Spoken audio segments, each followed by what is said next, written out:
అందరికీ నమస్కారం.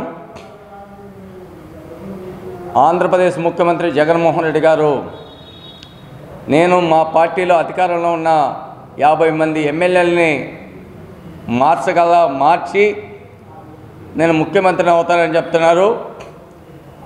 జగన్మోహన్ రెడ్డిని ప్రజలే మార్చాలని చూస్తున్నారని కూడా ఈ విషయం ద్వారా కూడా తెలియజేస్తున్నా. జగన్మోహన్ రెడ్డి మరి ఎన్నో ఆశలు పెట్టుకుంటున్నాడు. ఆ ఆశలు నిరాశ కావడం తథ్యం ఖాయమని కూడా జగన్మోహన్ రెడ్డికి సూటిగా తెలియజేస్తున్నా. జగన్మోహన్ రెడ్డిని ఇంటికి పంపించడానికి, జగన్మోహన్ రెడ్డిని మార్పడానికి వైఎస్ఆర్ పార్టీ శాసనసభ్యులు, వైఎస్ఆర్ పార్టీకి సంబంధించిన మంత్రులే జగన్మోహన్ రెడ్డిని మారుస్తారని కూడా మీడియా ద్వారా కూడా తెలియజేస్తున్నా. ఎందుకంటే జగన్మోహన్ రెడ్డి పార్టీని కాలగర్భంలో కలిపేదానికి మరి ఈరోజు అందరూ కూడా రాష్ట్ర ప్రజలు ఎదురు చూస్తున్నారు. జగన్మోహన్ రెడ్డి చెప్పిన మాట ఒకటిగా నిలబెట్టుకోలేదని, జగన్మోహన్ రెడ్డి ప్రతిపక్ష నాయకుడిగా ఉన్నప్పుడు మాట తప్పను మడవ తిప్పనని చెప్పిన జగన్మోహన్ రెడ్డి గారు, ఈ రాష్ట్రానికి ప్రత్యేక హోదా తెస్తానని చెప్పిన జగన్మోహన్ రెడ్డి గారు, నేను ప్రత్యేక హోదా తేనప్పటికీ నేను ఓటుకే రానని చెప్పిన జగన్మోహన్ రెడ్డి గారు ఈరోజు ప్రత్యేక హోదా ఏమైందని కూడా జగన్మోహన్ రెడ్డిని నిలదీసి అడుగుతున్నాం. నీకు ఆంధ్రప్రదేశ్లో ఓటు అడగడానికి కూడా నీకు హక్కు అర్హత లేదు జగన్మోహన్ రెడ్డి గారు. ఆ రోజు ఎన్నికల ముందుగా ఏం మాట చెప్పావో ఆ మాటకు కట్టుబడి ఉండాలని కూడా జగన్మోహన్ రెడ్డిని అడుగుతున్నా. ఎందుకంటే జగన్మోహన్ రెడ్డి సాక్షాత్తు చెప్పాడు. ఎన్నో బహిరంగ సభలలో, ఎన్నో బీసీ ఎస్టీ మైనార్టీ వర్గాల సభలలో మను ఎమ్మెల్యే అయినా, సర్పంచ్ అయినా, మంత్రి అయినా, ముఖ్యమంత్రి అయినా మనం ఇచ్చిన హామీల్ని నెరవేర్చలేకపోతే మనం రాజీనామా చేసి ఇంటికి వెళ్ళిపోవాలని ఆ రోజు జగన్మోహన్ రెడ్డి గారు సాక్షాత్తు ఈరోజు కూడా మీడియాలో ఉన్నాయి, పేపర్లు ఉన్నాయి, అన్నీ ఎవిడెన్స్ ఉన్నాయి.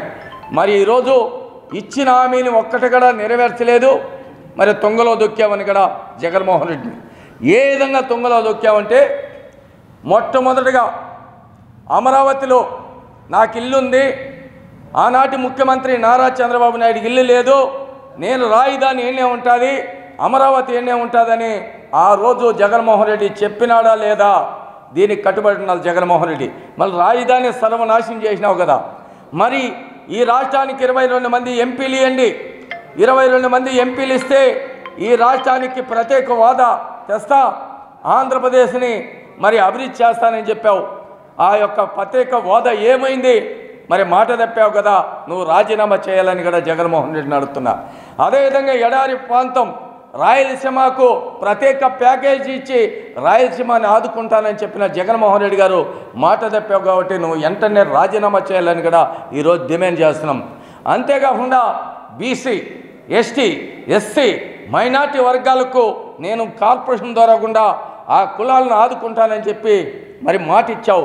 మరి ఆ కులాలన్నిటి కూడా మరి బీసీలు కానీ, ఎస్టీలు కానీ, మైనార్టీలు కానీ మరి ఆ కార్పొరేషన్కి మూతేసి తీవ్ర అన్యాయం చేసిన జగన్మోహన్ రెడ్డి గారు, దానికి రాజీనామా చేయాలని కూడా డిమాండ్ చేస్తున్నాం.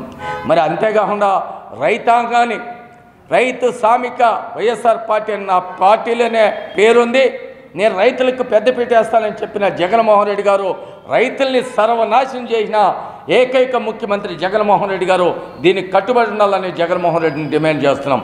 కార్మికులకి పెద్దపీట వేస్తానని దాదాపు 30 లక్షల మంది భవన నిర్మాణ కార్మికులు, అసంఘటిత కార్మికులు, మరి కుల వృత్తిదారులు, చేతి వృత్తిదారులు మరి రాష్ట్రంలో వాళ్ళకి పెద్దపీట వేస్తానని చెప్పి జగన్మోహన్ రెడ్డి గారు కార్మిక వ్యవస్థని తీవ్ర అన్యాయం చేసి ఇసుక పాల్చి తీసుకొచ్చి సిమెంటు, ఇసుక అన్నీ పెంచి మరి కార్మికులకు తీవ్ర అన్యాయం చేసినావా లేదా జగన్మోహన్ రెడ్డిని నిలదీసి అడుగుతున్నాం.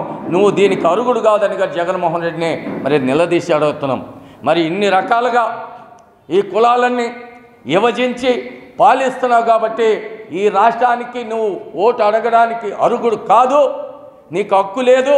వెంటనే ఇప్పటికే గౌరవంగా రాజీనామా చేసి నువ్వు ఇంటికి వెళ్ళిపోతే బాగుంటుందని కూడా జగన్మోహన్ రెడ్డికి హెచ్చరిస్తూ, మరి ముందుగా కార్మికులకి తీవ్ర అన్యాయం చేసిన, రైతాంగానికి తీవ్ర అన్యాయం చేసిన ఎవడైనా ఉండారు ప్రపంచం దేశాలంటే 29 రాష్ట్రాలలో ఏకైక ముఖ్యమంత్రి జగన్మోహన్ రెడ్డి.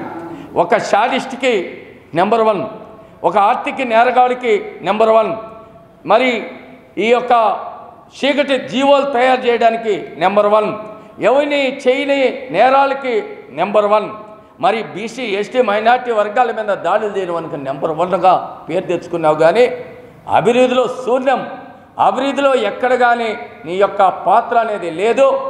ఆంధ్రప్రదేశ్ని సర్వనాశనం చేసినావు. ప్రజలంతా ఎప్పుడు ఎన్నికలు పెడితే కార్మికులు, కర్షకులు, ఉద్యోగులు, ముసలి, ముతక, అవ్వ, తాత, అక్క, చెల్లి నిన్ను ఇంటికి పంపించడానికి సిద్ధంగా ఉండారు.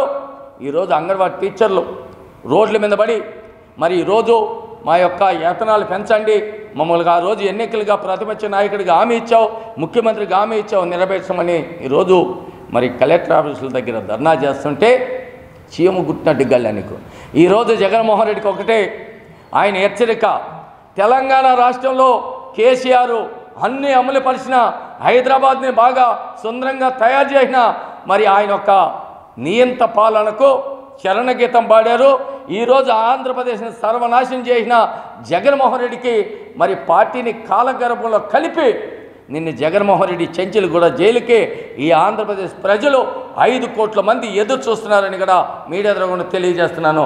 మరి యొక్క సూరి నేను 50 మందిని మారుస్తా, నేను ముఖ్యమంత్రి నేను 175 గెలుస్తా, 175 కాదు నిన్ను మార్చాలని ఈ రాష్ట్ర ప్రజలు ఎదురు చూస్తున్నావు. నువ్వు అయితే మీ ఎమ్మెల్యేలు మార్చగలుగుతావు, కానీ నిన్నైతే ప్రజలే మార్చి నీ యొక్క రాజకీయ సమాధి చేయడానికి ఈ రాష్ట్ర ప్రజలు పార్టీని, వైఎస్ఆర్ పార్టీని కాలగర్భంలో కలపడానికి ఈ నీ శాసనసభ్యులే చాలు అని కూడా మీడియా ద్వారా తెలియజేస్తారు.